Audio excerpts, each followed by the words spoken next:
so fine. She's like, Bakari. Okay, Bakari. All right. I want to play this bite because this is one of the questions we were talking about. This comes from a pastor who basically says to her, this is what Donald Trump is saying about you in the churches. You've been criticized by him and others for your lack of engagement to the black church. They are trying to scare people away because they know they otherwise have nothing to run on. Ask Donald Trump what his plan is for Black America. Ask him.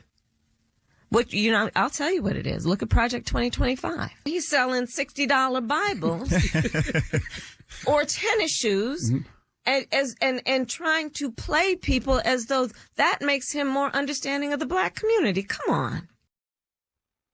So what is Donald Trump's plan for Black America, Ryan? Well, he hasn't endorsed another platinum plan like he did last time, but he certainly has spoken of black voters a number of times, and his support with black voters is at the largest of any Republican since Richard Nixon in 1960. I think that it's not so much Trump's campaign this time has not been so much racialized, where he speaks only to black voters and only to Hispanic voters, whatever. He's speaking to the youth demographic a lot. Bakari said he only does Fox, but he's on every podcast known to man at this point. Every bro podcast, every comedy podcast. He was on with Schultz a couple days ago. It was a huge audience. So he does speak to young men, period. It's not so racialized, which I think is very, very important because younger black voters, if you look at polls, are not as connected to the black church. They are not connected to institutionalized things within black America as older black voters are, which is, I think, part of the generational divide. I mean, that's a fair point. I mean, Trump is doing it a different way. Do you think it's working? Well, look, I think he does talk about stuff in a racialized way. In a different way. Vein, but yeah.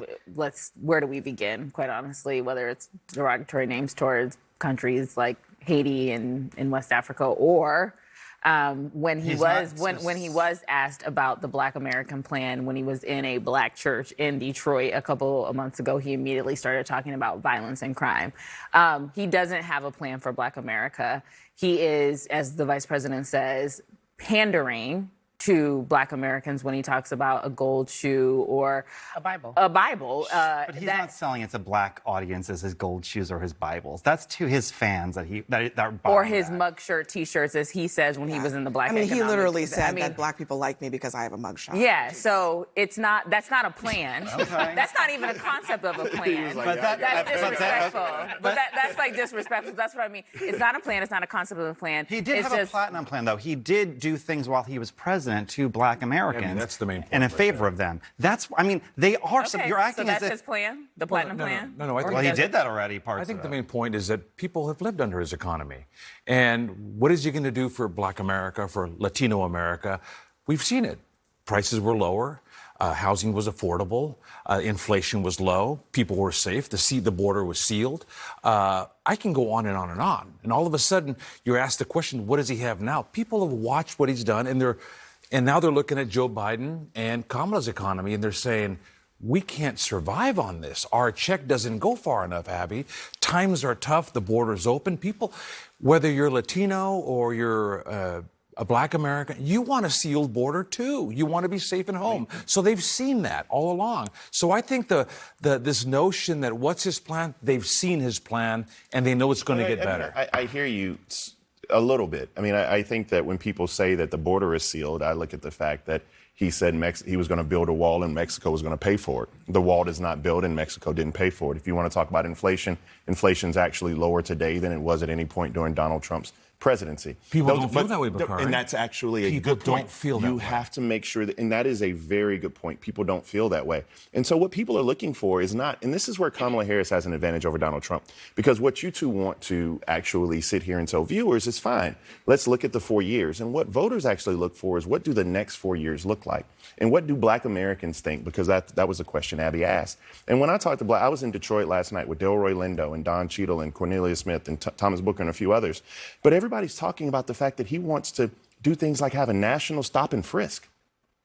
He said that. I mean, you don't have to nod your head. And then he wants to get rid of him. He wants to make sure that police officers can act with impunity.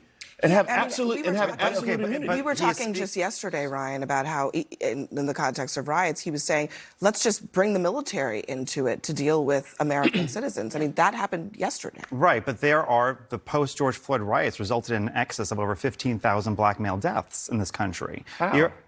How? Yeah. The surge of violent crime, it was like Ferguson, the Ferguson effect and the Floyd effect. Respectfully, you got to explain to me how George Floyd's death. Yeah. Because I need causation here. Yes, you really are because what messing me happens up is here. after the Ferguson riot and after the Floyd riot, policemen, in fear of their jobs many times and political coverage, pull back from their jobs, resulting in an increased level of listen, I got to stop you there because hold on. You can look at the Washington Post. Ryan, we got to stop you there because you're literally making a connection out of your own conjecture. No, you cannot. It's a real thing. That. Look up the Ferguson effect. Look up the Floyd effect. It is a real term. You cannot. It's a real term. I didn't make this up. Invent a connection between two things just because you want that connection to be there. It's a literal, like a name. It's a real thing. You can look it up. Right. It could be a right thing, but it doesn't mean it's accurate. Yeah. Let's move on because we use her point. Look it up. I'll send you a reading list after the show. Before we move on, I think there's Hold on. I just want everyone to settle down because people cannot hear at home when everybody's talking at once, okay? Go ahead. No, I just think there has to be a level of intellectual honesty. And one of the things we can talk about here when we talk about Donald Trump is he's actually somebody who never spoke out about George Floyd's death. And for me, it's kind of personal because as a black man, when you have someone with a knee on their neck for 9 minutes and some change and you're actually calling out for your mother while you're being suffocated on national TV and you are a parent and a son and a brother, that goes a long way. The kind of disingenuity or dishonesty for me is you cannot say that what happened during that time period is to blame for the deaths of other black men due to violence or what have you. 100% happened. But that literally, and my point to you is that makes absolutely no sense. And I would argue to you as somebody that I'm not coming from a perspective where I want fewer police. I don't. I want police actually to be paid more. I just want better police, more qualified police. I want there to be a database where police, if they commit bad acts, they can't just go from one department to another. That's criminal justice reform. Okay. But George Floyd didn't cause 15,000. And here, before you jump in, I mean, we should know that you're talking about things that happened when Donald Trump was president. Right. He was the president. But so how is he not responsible for it? Well, the president doesn't control local police departments. Well, okay, but you're trying to blame crime on Joe Biden. No, I but didn't you don't blame. I didn't blame Republicans have blamed Joe Biden. crime on Joe Biden, but you cannot. But you're saying that people who died when Donald Trump was president, that's not his fault. I don't agree with either blame being assigned to either president. I think presidents don't have a magic wand and they don't control crime from the White House. Right. But if you're going to say that Joe Biden and Kamala Harris are responsible for a rise in crime, I didn't say that, though. Don't you have to be intellectually? All I will say is, like, we're talking about what the future is for Black Americans. And what I will say is that Kamala Harris supports the George Floyd Justice and Policing Act, which, again, I have no idea what you're talking about in terms of connection. I don't. I will read it. Okay. And then I will fact check the sources that actually wrote the thing. But that's what we're talking about for a plan for Black America, is how we make public safety something so that everyone, black, white, brown, can live in safe communities. That's not what Donald Trump wants. Donald Trump, again, doesn't want a better border, because if he could have had a better border under this president by supporting a bill, and he didn't want to do it. True at all, that's he did. Guys, we do have to pause there. There's actually a lot more to talk about. We'll continue this conversation and many others coming up next. We have much more breaking news from the campaign trail tonight. Donald Trump is doubling down on his enemy from within remarks, calling it the left evil, plus his